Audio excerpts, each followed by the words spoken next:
dialogar, vamos a hablar en los próximos minutos y lo hacemos, como siempre, con los mejores expertos. Hoy tenemos a Olga Caballero García, experto en asuntos públicos, relaciones institucionales y política europea. ¿Qué tal, Olga? Muy buenas tardes. ¿Qué tal? Buenas tardes, ¿cómo estáis? Tenemos también a Carlos Paz, analista político. ¿Qué tal, Carlos? Muy buenas tardes. Pues muy buenas tardes, un placer y más después de unas semanas que he estado perdido por ahí. Y por último les presentamos también a Cristian López, analista geopolítico. ¿Qué tal, Cristian? Muy buenas tardes. Hola, buenos días desde México para todos. Bueno, pues encantados de teneros a los tres por aquí en un día, bueno, pues con muchísimos asuntos que tratar, con estas declaraciones del presidente ruso Vladimir Putin, que hoy aterrizaba en India y que hablaba del Donbass. Cristian, si te parece, empezamos contigo. Viene a decir algo así como por las buenas o por las malas. Ucrania se retira o Rusia va a quedarse todo el Donbass. ¿Cómo ves este ultimátum del presidente ruso?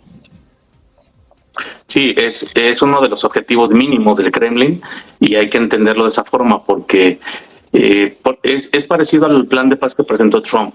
No debemos analizarlo como un documento estático, sino como un diagrama de flujo en donde están marcados los objetivos estratégicos de cada actor relevante de esta guerra, pero los van a conseguir por un camino o por otro. Es decir, no se trata de un sí o de un no del adversario o de la persona que está enfrente.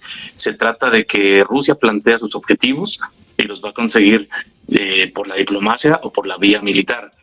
Y eso es porque el Donbass, de todos los territorios se habla que son estratégicos, pero industrialmente conectas con Crimea y es un territorio clave para su industria, es decir, es lo que le daría una base de reabastecimiento, de producción y también de minerales. Entonces, el Kremlin últimamente ha sido muy claro en sus planteamientos. Lo vimos con el tema de que si la Unión Europea o la OTAN querían iniciar una guerra, pues estaban listos, pero con unas condiciones diferentes a lo que se está haciendo en Ucrania, lo cual llamaron una operación quirúrgica, no una guerra literal militar como el concepto clásico que conocemos. Entonces Europa y la OTAN deben de tener mucho cuidado en sus planteamientos. Creo que se han ido de boca los líderes europeos. No sabemos cuál es la razón de fondo, pero hay que investigarla porque están dando pasos de más en una guerra que no pueden ni iniciar en este momento. Ellos mismos han dicho que estarían listos a lo mejor para el 2030 si es que aplican todos los recursos que ahorita quieren sacar de los ciudadanos europeos. Sin embargo, no significa que de aquí al 2030 Rusia no vaya a invertir en más misiles, en más drones, en más armamento. Es decir, sería totalmente estéril el esfuerzo de la Unión Europea, incluso a 10 años, tomando en cuenta que las otras potencias están muy por encima de ellos y que seguirían también invirtiendo. Entonces, este tema del Donbass creo que está totalmente perdido para Ucrania, pero sabemos que hay intereses de por medio y por detrás muy fuertes que no han transparentado y sobre todo, pues como no lo han transparentado, usan narrativas totalmente irracionales para justificar que siguen participando en la guerra.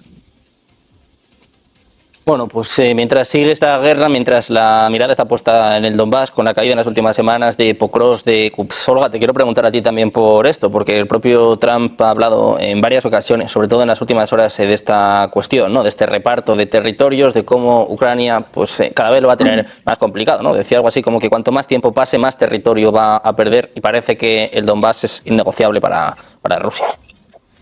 Efectivamente, es que cuanto más tiempo pase, más territorio va a perder Ucrania. Es una evidencia porque ahora mismo lo que nos encontramos y durante los últimos años es que Ucrania está perdiendo la guerra, Rusia cada vez avanza más y no nos tenemos que olvidar además de esto que hablábamos muchas veces, que cada vez viene el frío y lo que afecta al frío principalmente no tanto al tema militar, que también, sino sobre todo a la población ucraniana, ¿no? A los cortes de luz, cortes de gas, calefacción, etcétera, que puede al final complicar todavía aún más si cabe a la población ucraniana la subsistencia ante este conflicto.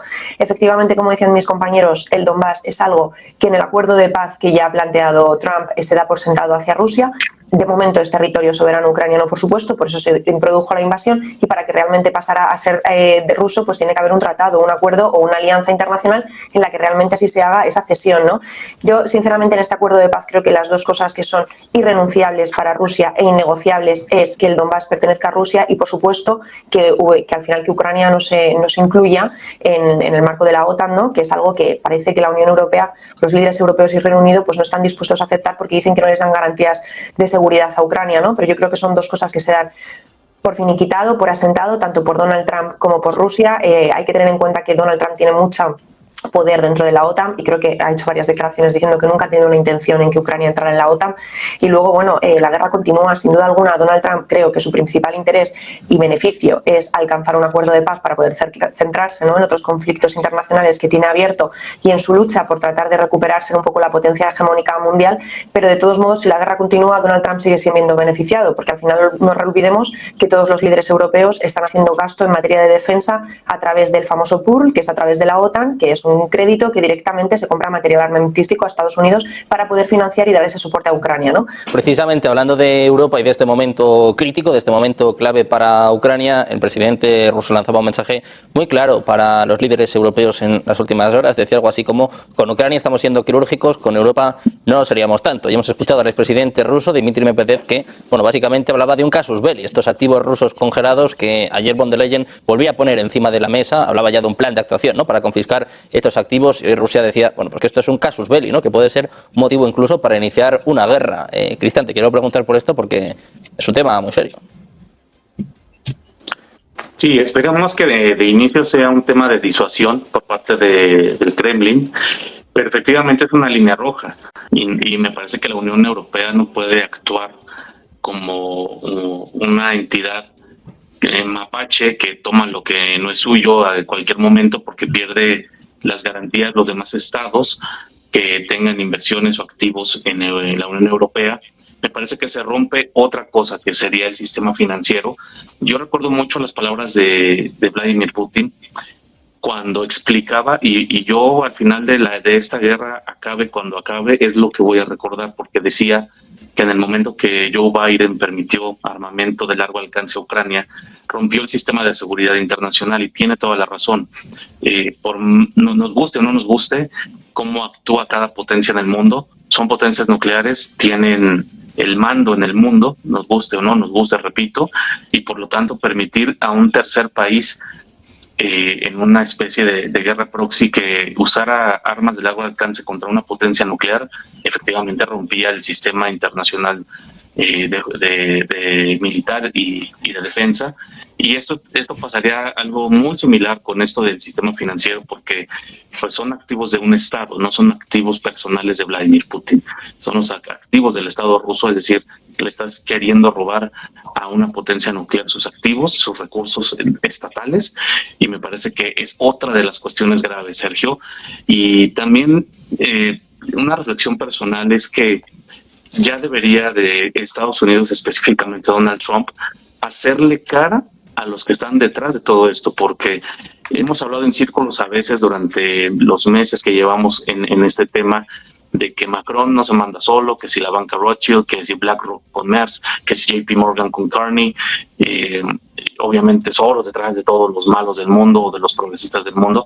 Creo que al tener su sede en Estados Unidos todos estos personajes, o la mayoría, creo que Donald Trump ya debería de empezar a abordar directamente estas entidades para empezar a ponerle un fin real a esto, porque si no vamos a seguir jugando el juego de que los actores o los personajes que ponen al frente de los países son los que toman estas decisiones, hacen estas narrativas, pero los intereses de fondo están detrás de ellos. Entonces mejor vámonos al origen del problema, y creo que ya es tiempo, Sergio, de que se aborde a estas entidades y a estos personajes, porque estamos hablando ya de más de 1,5 millones de vidas. Estamos hablando de que la reconstrucción de Ucrania va a costar por lo menos $1 trillón en los cálculos que han hecho. Entonces, ¿a qué estamos jugando, no? ¿Cuáles son los intereses que hay detrás de cada bando? Ponerlos sobre la mesa y establecer ya líneas rojas entre esos intereses, que lo más preocupante es que no son intereses estatales, son de particulares. Bueno, pues un momento en el que Europa también debe reflexionar. Hay que escuchar también a estos países, ¿no?, que están diciendo que se oponen a esto. Es importante, precisamente. El propio BCE, el propio Banco Central Europeo, se oponía a este uso de los activos rusos congelados, para hacernos una idea, ¿no?, de lo que esto supone. Bueno, un momento complicado para Europa, pero un momento con más asuntos que tratar. Si os parece, ponemos el foco también en Venezuela, con el presidente venezolano Nicolás Maduro, que en las últimas horas reconocía esta llamada con Donald Trump. Tuvo lugar hace más o menos unos 10 días y con las condiciones que empezamos a conocer. Se dice que Maduro ha pedido 200 millones, un exilio en Cuba o en Qatar y la amnistía para unos 100 funcionarios. Trump sigue amenazando con ataques terrestres inminentes. Cristian, ¿Cuánto te crees de este pulso? ¿Hasta dónde crees que va a llegar Donald Trump? Viniendo de Nicolás Maduro, me creo muy poco, sinceramente. Es una persona ya señalada y me parece que con suficientes pruebas como un narcodictador. Y lo que vemos en su comunicación, pues es el populismo clásico de la izquierda, los bailecitos, las burlas, los discursos muy exaltados, pero en el fondo, digo, ese es un mensaje interno y para sus aliados de la región. En el fondo, yo creo que hay una preocupación seria porque los barcos ya están ahí, los destructores y el portaaviones ya están cerca de tus playas. Esta solución, digo, a mí una cosa que me preocupa es que es muy impredecible también la política exterior de Estados Unidos. Ayer, por ejemplo, nos enteramos de la noticia que indultó a un congresista con claras evidencias de corrupción, con depósitos de $15,000 diarios en un banco mexicano de su esposa, el congresista Cuellar y su esposa, que estaban imputados. Ya habían pagado $100,000 de fianza cada uno, los indultó ayer siendo demócrata este personaje. Entonces, en el pragmatismo norteamericano de los que están ahorita en la Casa Blanca, no sabemos qué solución alterna puedan negociar con ese régimen. Lo que sí espero, francamente, y aparte porque está documentado por el ex diplomático en la ONU de Venezuela, Isaías Medina III, es que tanto de los tiempos de Hugo Chávez, pero sobre todo con Nicolás Maduro, hay un genocidio a su propia población inducido, sistemático, hambruna sistemática, que provocó el exilio de millones de personas, la muerte de muchas otras, y a esto hay que aumentarle todos los temas de la persecución política y encarcelamiento a opositores. Me extraña mucho de muchas personas inteligentes que buscan buscarle la parte legal y de derechos humanos a la situación de Venezuela, cuando para temas de narcotráfico no se acuerdan del derecho internacional, del envenenamiento a tu propia población, persecución, como ya lo dije. Entonces, me parece que argumentos legaloides para defender a un régimen criminal son muy preocupantes, cuando en la práctica Venezuela ha sufrido mucho en los últimos 20, 25 años ya, y recordemos que inició con un proceso democrático y se mantuvieron en el poder como dictadura. Ahora, Venezuela está tratando de lanzar el foco hacia Colombia, diciendo que quien realmente produce la cocaína es Colombia y que la cocaína en su gran mayoría se traslada por el Pacífico y no por el Caribe. Entonces hay un juego muy perverso en toda esta región. A mí me parece que sí está muy claro que las áreas de influencia entre la triarquía que va a gobernar el mundo en los próximos años ya están definidas y ya están pactadas, y Estados Unidos hará hasta donde quiera y Venezuela resistirá hasta donde pueda aquí en la región.